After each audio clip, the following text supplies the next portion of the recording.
के साथ हैं, एनडीए की सरकार है, नीतीश कुमार बढ़िया सरकार चला रहे हैं, तो फिर इधर उधर होने की क्या बात है? बीजेपी वीआईपी को दिया था, बीजेपी की सीट है, बीजेपी लड़ेगी।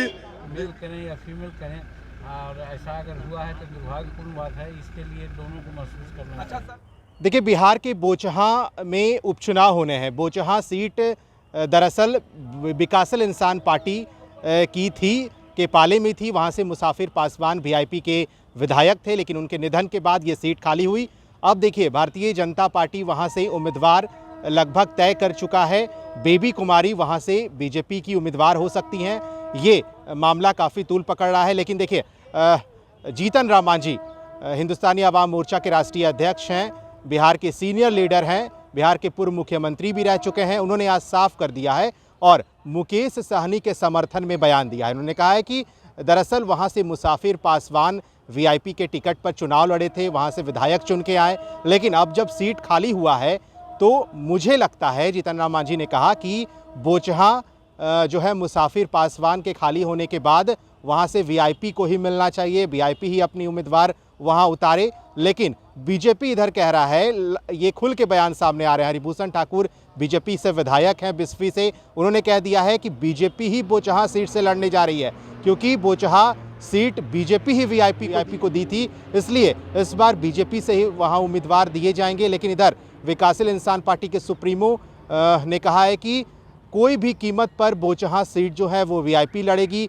लेकिन अब देखना होगा कि जीतन राम मांझी ने आज समर्थन किया है मुकेश सहनी को। कहा है कि मुकेश सहनी चूंकि वीआईपी के राष्ट्रीय अध्यक्ष हैं और बोचहां सीट मुसाफिर पासवान के खाली होने, निधन के बाद जब खाली हुई है, तो वहां से उनके ख्याल से बोचहां जो है वीआईपी को ही मिलना चाहिए। सुनिए जीतन राम मांझी, बिहार के पूर्व मुख्यमंत्री, क्या कह रहे हैं। तैयार हो तो 2.5 साल हम मुख्यमंत्री रहेंगे और 2.5 साल तेजस्वी जी मुख्यमंत्री। अब उन्होंने कहा है, आपने सुनी है बात, हमने तो ऐसा नहीं सुनी है। अब उन्होंने कहा, उनकी अपनी बात है।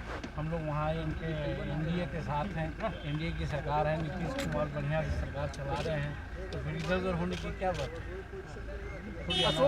अशोक चौधरी जी और राबड़ी देवी जी में बहुत घमासान हो गया है। अशोक चौधरी जी को राबड़ी देवी ने दलाल शब्द का इस्तेमाल किया था, किस तरह से देखते हैं? नहीं, देखिए, प्रजातंत्र में या जहाँ बहस में शालीनता होनी चाहिए, अभद्र भाषा का प्रयोग नहीं हो, चाहे मेल करें या फीमेल करें, और ऐसा अगर हुआ है तो दुर्भाग्यपूर्ण बात है, इसके लिए दोनों को महसूस करना चाहिए। सर, बोचहां सीट किसके पास जानी चाहिए? सर, बोचहां सीट पर उपचुनाव है, बोचहां सीट पर उपचुनाव है, किसके पास जानी चाहिए? दावा ठोक रहा है। मुसाफिर पासवान जी थे, वीआईपी के थे, हम तो समझते हैं कि उनके एवज में उनके ही पार्टी को सीट मिलना चाहिए। बस ठीक। आप सभी को पैनोरमा परिवार, पैनोरमा ग्रुप पूर्णिया की ओर से आप सभी को होली की बहुत बहुत शुभकामनाएं देता हूं, और आप लोगों से अपील भी करता हूं कि केमिकल का इस्तेमाल ना करें, कलर का इस्तेमाल ना करें। इस बार का होली हम लोगों का अलग होगा, बेहतर होगा, सुंदर होगा। 2019 के बाद हम लोग होली नहीं मना पाए थे पेंडेमिक की वजह से। 2020 में कोरोना, 2021 में भी कोरोना, तो गवर्नमेंट का गाइडलाइन था हम लोग को होली नहीं खेलना है। 2 साल से हम लोग होली नहीं खेल पाए थे। इस बार लोगों में बहुत ज़्यादा उत्साह है, अच्छे से होली मनाएंगे, खेलेंगे, लेकिन फूल का होली खेलें, एक अलग मैसेज जाएगा। कलर का इस्तेमाल बिल्कुल ना करें।